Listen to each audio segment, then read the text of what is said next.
بسم اللہ الرحمن الرحیم۔ السلام علیکم دوستو، میری آج کی ویڈیو کا موضوع ہے پانے سے پہلے اور عدم اعتراف۔ ایک اردو محاورہ ہے، کچھ پانے سے پہلے کچھ کھونا پڑتا ہے، کچھ خریدنے کے لیے کچھ ادا کرنا پڑتا ہے۔ دوستو، تاریخ انسانی میں انسانوں نے جو سب سے بڑا جرم کیا وہ عدم اعتراف ہے، اور سب سے پہلا جرم اللہ تعالیٰ کی وحدانیت کا عدم اعتراف ہے۔ دوستو، اللہ تعالیٰ کے چنیدہ بندوں کو ہادی و رہنما کے طور پر قبول نہ کرنا بھی انسانی تاریخ کا جرم عظیم رہا۔ خیر دوستو، تفصیل میں جانے سے پہلے میرے چینل انفارمیشن کی دنیا کو سبسکرائب کریں اور ویڈیو کو لائک اور کومنٹ ضرور کریں۔ شکریہ۔ دوستو، مال و دولت تخت و تاج والوں نے بلا دیا، یہ دنیا ایک عارضی ٹھکانہ ہے۔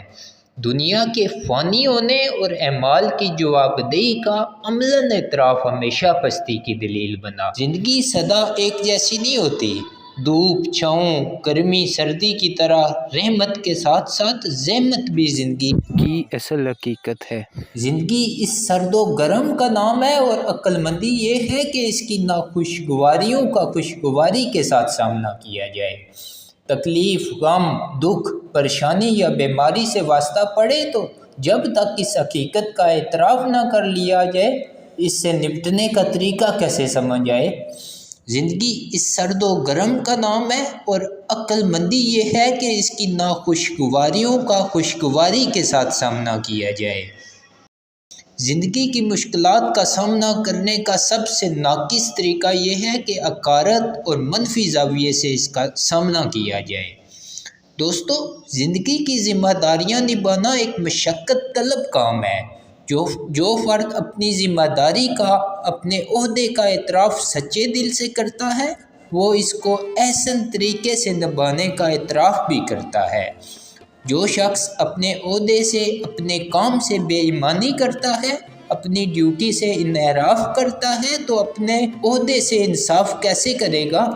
اور انصاف نہ کرنے والا ظالم کہلاتا ہے۔ اب ظالم اپنے ظلم کا اعتراف کرے گا تو ہی اس کا ازالہ بھی کرے گا۔ کامیاب زندگی کا راز یہ ہے کہ دوسروں کی قابلیت، صلاحیت کا صدق دل سے اعتراف کیا جائے۔ جو لوگ تنگی نفس سے محفوظ ہیں وہی فلاح پانے والے ہیں۔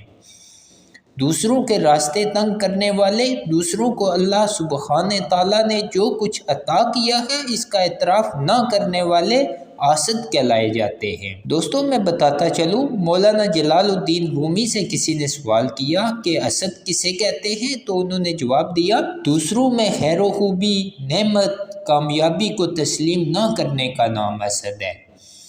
اگر انسان خود کو نعمت ملنے پہ تو رب کی تقسیم پہ راضی ہو، مگر دوسرے کو ملنے پہ اللہ تعالیٰ کی عطا و بخشش پہ سوال اٹھائے، تو اس ذات کے رب العالمین ہونے کا عدم اعتراف ہے۔ دوستو، عدم اعتراف ایک بہت بڑا گناہ ہے جو ہم سے جانے انجانے میں سرزد ہو جاتا ہے۔ اس فانی دنیا کا ابدی قانون یہ ہے کہ اللہ تعالیٰ نے انسانوں کو ایک دوسرے کے لیے آزمائش کا ذریعہ بنایا ہے۔ دوستو، سب کے حالات ایک جیسے تو نہیں ہوتے، نہ ہی سب لوگوں کے مزاج ایک دوسرے سے مطابقت رکھتے ہیں۔ انسانی معاملات ایک دوسرے سے ایسے جڑے ہوتے ہیں جیسے انسان کے جسمانی اعضاء مربوط ہوتے ہیں۔ مختلف مزاجوں اور حالات کی وجہ سے انسان ایک دوسرے کے لیے باعث زحمت بھی ہو جاتے ہیں۔ اللہ تعالیٰ کی مرضی اور خواہش کے تحت لوگوں کے حالات میں الٹ پھیر ہونا بھی زندگی کی اٹل حقیقت ہے۔ اسی حقیقت کا اعتراف اچھے حالات کے ساتھ برے حالات کا سامنا کسی وقت اور کبھی بھی ممکن ہے۔ یہی چیز انسان کو متوازن سوچ کا حامل بناتی ہے۔ سب سے زیادہ اس بات کا احساس ہونا چاہیے کہ تکلیف کیسی بھی ہو، ذہنی، جذباتی، معاشرتی یا معاشی، اس کا سامنا کرنے میں دوسروں کے قصوروں کے ساتھ ساتھ میری اپنی کیا کوتاہیاں شامل ہیں۔ اپنی کوتاہیوں کو بے ضرر سمجھنا، دوسروں کی غلطیوں کا شکوہ کرنا، دوسروں پہ بے جا غصہ کرنا، سارا ملبہ اوروں پہ ڈالنا نامناسب رویہ ہے۔ دوستو، ایک انگریزی مقولہ ہے کہ ہم دیتے ہیں تب ہی ہم پاتے ہیں۔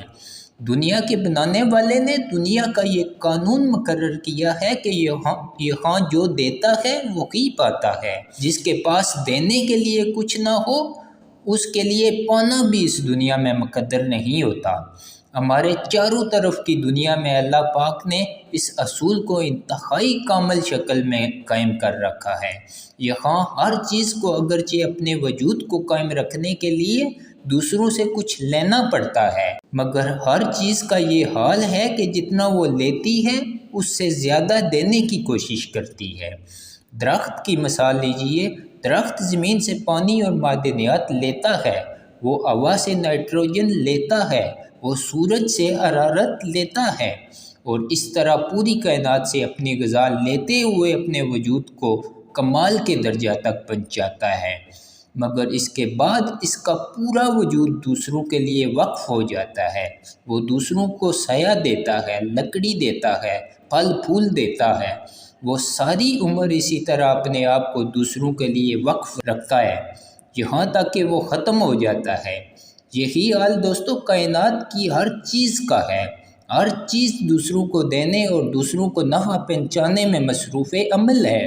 سورج، پہاڑ، ہوا، ہر چیز دوسروں کو نفع پہنچانے میں لگی ہوئی ہے۔ اس دنیا میں صرف ایک ہی مخلوق ہے جو دینے کے بجائے لینا چاہتی ہے، اور وہ انسان ہے۔ انسان یک طرفہ طور پر دوسروں کو لوٹتا ہے، وہ دوسروں کو دیے بغیر دوسروں سے لینا چاہتا ہے، وہ نفع بخش بننے بغیر نفع خور بننا چاہتا ہے۔ انسان کی یہ کوشش خدا کی اسکیم کے خلاف ہے، وہ کائنات کے عام مزاج سے اٹی ہوئی ہے۔ یہ تضاد ثابت کرتا ہے کہ ایسے لوگوں کے لیے موجودہ دنیا میں کامیابی مقدر نہیں۔ موجودہ دنیا میں کامیابی صرف ان لوگوں کو مل سکتی ہے جو وسیع تر کائنات سے اپنے آپ کو ہم آہنگ کریں، جو دینے والی دنیا میں خود بھی دینے والے بن کر رکھیں، نہ کہ دینے والی دنیا میں صرف لینے والے بنیں۔ شکریہ۔